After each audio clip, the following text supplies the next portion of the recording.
কিছু রাজনৈতিক মহল পরিকল্পিতভাবে নির্বাচন বানচাল করতে নিত্য নতুন দাবি তুলছে বলে অভিযোগ করেছেন বিএনপির মহাসচিব মির্জা ফখরুল ইসলাম আলমগীর।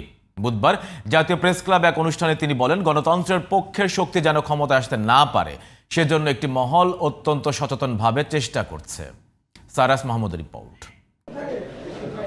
বুধবার জাতীয় প্রেস ক্লাবে জাতীয় পার্টির একাংশের সাবেক প্রতিষ্ঠাতা চেয়ারম্যান কাজী জাফর আহমেদের 10ম মৃত্যুবার্ষিকী উপলক্ষে আলোচনা সভায় যোগ দেন বিএনপির মহাসচিব মির্জা ফখরুল ইসলাম আলমগীর।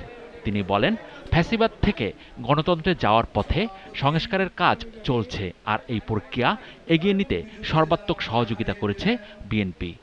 আমরা তো ঘর পোড়া গরু, আমরা দেখেছি যখন একটা পরিবর্তন হয় সেই পরিবর্তনগুলোর সুযোগ নিয়ে নেয় অন্যরা, এবং যত দেরি হয় গণতন্ত্রের প্রত্যাবর্তনের নির্বাচনের তত সেই সুবিধা বেড়ে যায়।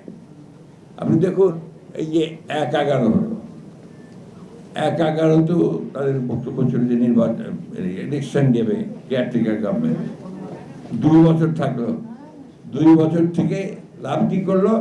ফ্যাসিস্টের হাতে ক্ষমতা তুলে দিল, আওয়ামী লীগের হাতে ক্ষমতা তুলে দিল, যার ভোগান্তি আমাদেরকে পোহাতে হলো 15 বছর 16 বছর। পিআর পদ্ধতি মানুষ বোঝে না দাবি করে মির্জা ফখরুল বলেন, কিছু রাজনৈতিক দল পরিকল্পিতভাবে নির্বাচন বানচালের চেষ্টা করছে। নির্বাচনকে বানচাল করার জন্য, নির্বাচনকে ব্যাহত করার জন্য নিত্য নতুন দাবি তুলে তুলেছে। এমন এমন দাবি তুলছে যার সঙ্গে বাংলাদেশের মানুষেরা পরিচিতই না। সরকারের ভেতরে একটা মহল, তারা অত্যন্ত সচেতনভাবে চেষ্টা করছে যে এই যারা গণতন্ত্রের পক্ষের শক্তি তারা যেন আসতে না পারে। ষড়যন্ত্র প্রতিহত করতে দ্রুত নির্বাচন দিতে সরকারের কাছে দাবি জানান বিএনপির মহাসচিব।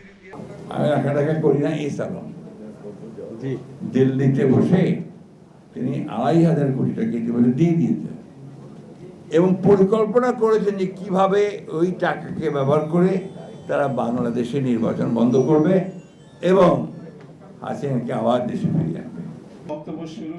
Cyrus Mahmud, GTV news, Dhaka.